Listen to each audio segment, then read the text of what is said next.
Good evening and welcome to 6 News. I'm Rose Claire. Behind me, KU professors and students protest concealed carry at Wesco Hall. Here at Sunflower Elementary, the whole point of this event is to get students excited about being outside and getting back on their bikes.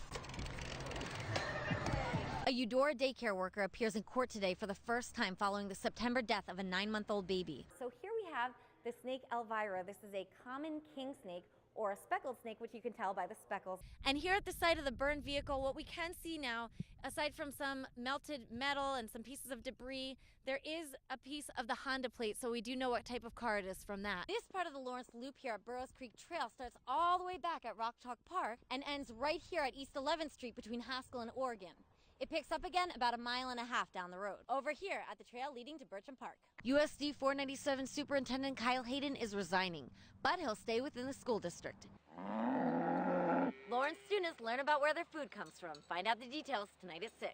Hey Stephanie, well as you can see I couldn't help myself. I had to try this chili for myself and I must say it's pretty good. Now what we have here, we're at the 31st annual event of this. It's been growing considerably over the years to what we have here today. They've made about 500 plates of this chili for people to come and enjoy both meat and vegetarian varieties. And I have with me now the school principal, Nancy DeGarmo, to tell us a little bit about this event. Why is Martin Luther King Day so important to you guys? We get to know USD 497's newest board member. I'm at the KU Engineering Expo playing with non-Newtonian fluid. Find out what that means tonight at 6. The House K-12 Budget Committee will likely meet as early as this Wednesday to vote on a new formula for the school finance bill.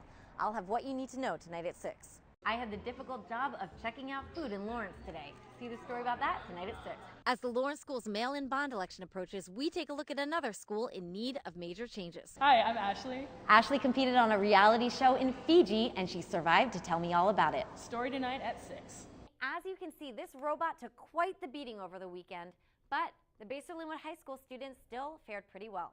KU Public Safety says crime is up by 2%, but probably not in the area you would think. Lawrence schools look to approve an $87 million makeover coming up this spring. 6 News looks into claims of unfair treatment against a KU women's basketball player after she reported a crime committed by a KU male basketball player. Residents react to gunshots heard Friday night in an otherwise seemingly peaceful neighborhood. I'm at Capitol Federal Hall, KU's School of Business, where staff tells me that the design of this building is all about transparency. And though the building's modern and progressive on the inside, the architects tell me that the staff wanted to keep the red roof and limestone the same as the other buildings on the outside, for sake of tradition. Following last month's community conversation on race, the Lawrence School District looks ahead to improve equity relations. Hi, I'm Madison. Madison posted a video on Facebook, and now one of the banners in the Lawrence High School gymnasium lobby is missing. See the story tonight at 6.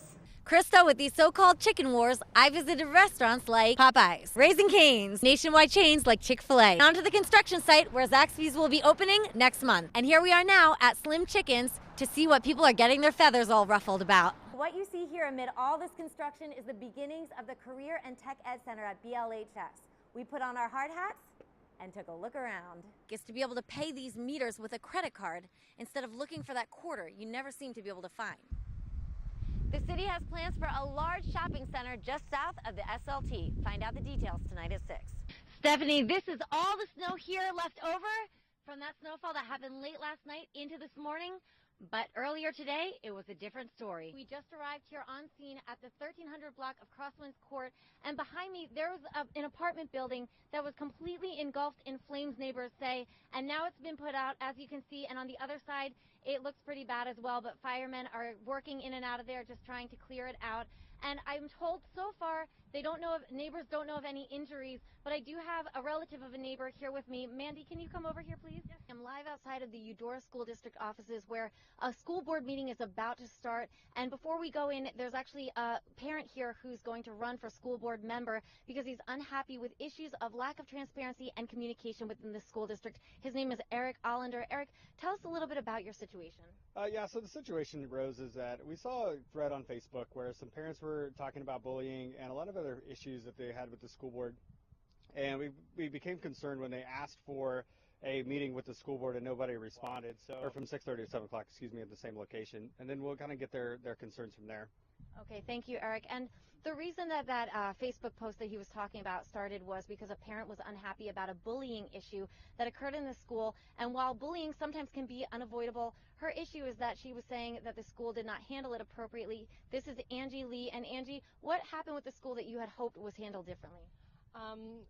Well, really, I felt like I hit a brick wall trying to get anything accomplished or resolved with my children's situation. Well, I really wish they would have listened to the parents' concerns, have a community meeting, or even just to sit down, like Eric had mentioned, to help us with that. And you'll plan on attending that meeting then to try to address something? In August, I do plan on attending the board meeting to try to get supervision for the trail where all the altercations have happened. Okay, and that trail she's talking about was where bullying was encountered with her child. So now, Stephanie, I also do want to mention that there were several parents that do say that bullying is an issue here, but also many other parents who say that while their child may have been bullied, that the situation was handled by the school immediately and effectively. And I also, a little bit earlier today, spoke with one parent who served on the board a couple terms, who said that a lot of times the school wants to communicate certain things, but are unable to because their hands are tied due to confidentiality. So let's hear from Belinda Reamer now.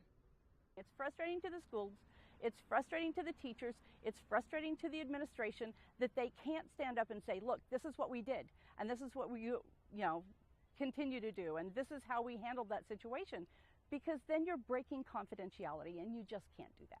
And when I reached out to the school district about this, I received the following statement from the school's director of communication saying, Eudora school leaders have a long and productive history of working with families, law enforcement, and a range of community partners to ensure that the schools are a safe and healthy learning environment for every student. So we will see if any of this is addressed tonight. I'm about to head into this board meeting right now, and I will keep you updated with the latest. Live in front of the Eudora School District, Rose Claire for 6 News. Back to you, Stephanie.